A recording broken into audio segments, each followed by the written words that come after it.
एक व्यक्ति जो क्या सोचना है के आधार पर बड़ा हुआ है, वह विचारों, विचारधाराओं और ऐसी जीवन शैली का अनुसरण करता है जिसमें परिचय के साथ संबंध की प्रतिध्वनि होती है। हम ऐसा करते हैं क्योंकि हम परिचित वातावरण में सुरक्षित महसूस करते हैं। जो भी चीज आपके लिए परिचित है उसे आप अच्छे से जानते हैं, इसलिए आप उसके साथ बहुत सहज हैं। एक व्यक्ति जो कैसे सोचना है के आधार पर बड़ा हुआ है, वह सवाल पूछता है, वह उन आइडियाज, विचारधाराओं और जीवन शैलियों को छानता और कई दफा खारिज करता है जो परिचय जैसे किसी संबंध की प्रतिध्वनि होते हैं। हालांकि परिचय सुरक्षित है, लेकिन इसके उम्दा होने की कोई गारंटी नहीं है।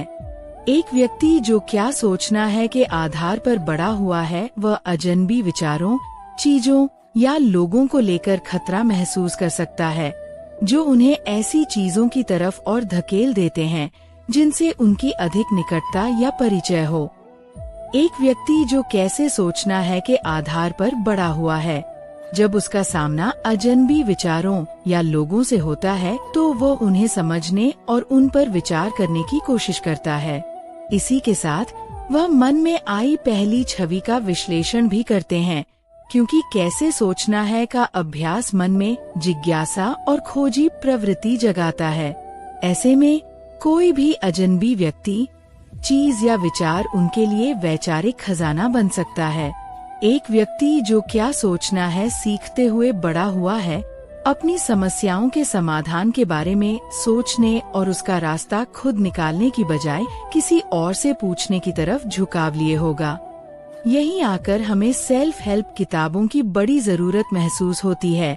आत्मविश्वास की कमी और ऑनलाइन दुनिया में चालाक लोगों की भरमार, जो लोगों को ये सिखाते हैं कि कैसे कामयाब बने, कैसे एक मर्द बने, कैसे एक करोड़पति बने, एक ताकतवर महिला, स्मार्ट, चतुर, बुद्धिमान, खूबसूरत, हैंडसम लोग तुम्हें पाने के लिए तभी तरसेंगे जब तुम्हारे अंदर वो ताकत होगी जो हर किसी में नहीं होती।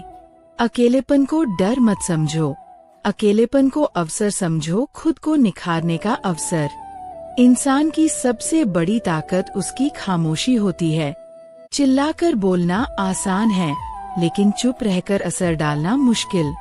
तुम्हें इतना असरदार बनना है कि तुम्हारी चुप्पी भी लोगों को सोचने पर मजबूर कर दे। जब तुम्हारा किरदार इतना गहरा हो जाए कि तुम्हें बिना बोले भी लोग समझ लें, तब दुनिया तुम्हें पाने के लिए तरसेगी। खुद को इस कदर संभाल लो कि कोई भी हालात तुम्हें तोड़ न पाए। जिंदगी की सबसे बड़ी खूबसूरती यही है कि जितनी बार वो तुम्हें गिराती है, उतनी ही बार उठने का मौका देती है।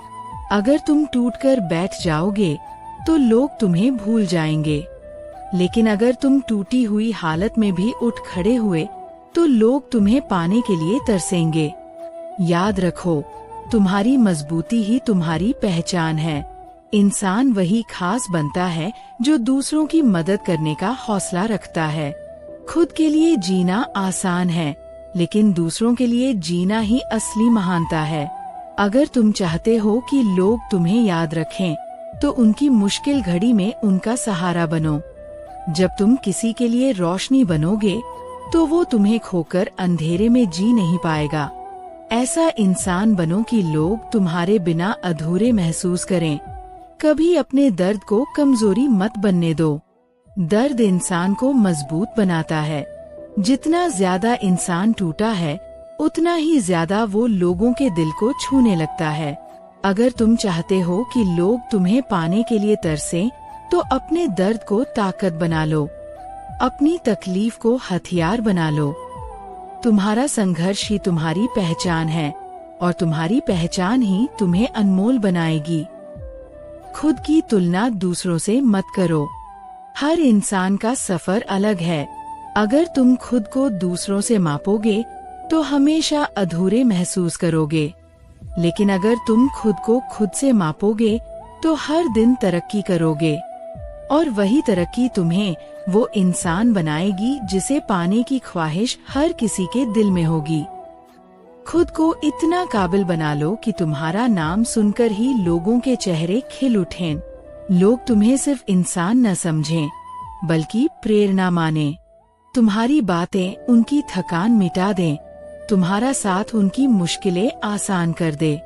याद रखो, जब इंसान खुद को दूसरों की ताकत बना लेता है तो दुनिया उसे खोकर अधूरी हो जाती है।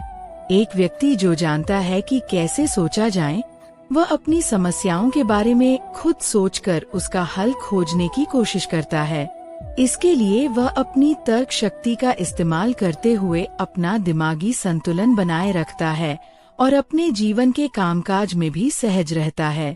अपने ज्ञान के खलक के विस्तार के लिए वे किताबें पढ़ते हैं, वीडियो देखते हैं और हर मुमकिन और उपलब्ध सूचना का इस्तेमाल करते हैं। उन्हें ज्ञान की जरूरत होती है क्योंकि ज्ञान से दृष्टिकोण हासिल होता है। कैसे सोचें, इसकी पूरी बुनियाद ही इस बात पर निर्भर करती है कि कोई कितने किस्म के दृष्टिकोण हासिल कर सकता है।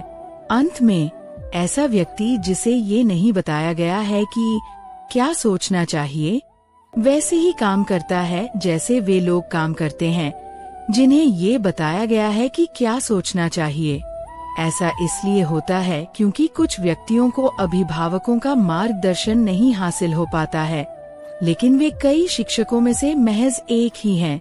अन्य शिक्षक, मसलन आसपास का वातावरण और उनकी भावनात्मक प्रतिक्रियाएं, अभी भी उन्हें एक व्यक्ति के तौर पर विकसित होते समय क्या सोचना चाहिए सिखाती रहती हैं। असल में एक व्यक्ति के तौर पर विकास के दौरान कैसे सोचें स्वाध्याय से नहीं आ सकता। आप कुछ अपवादों का जिक्र जरूर कर सकते हैं, लेकिन यह किताब असाधारण लोगों की किताब नहीं है। यह लोगों के बारे में लिखी गई किताब है। फिर मिलेंगे दोस्तों अगली कहानी के साथ। तब तक के लिए अपना ख्याल रखना और हमेशा मुस्कुराते रहना।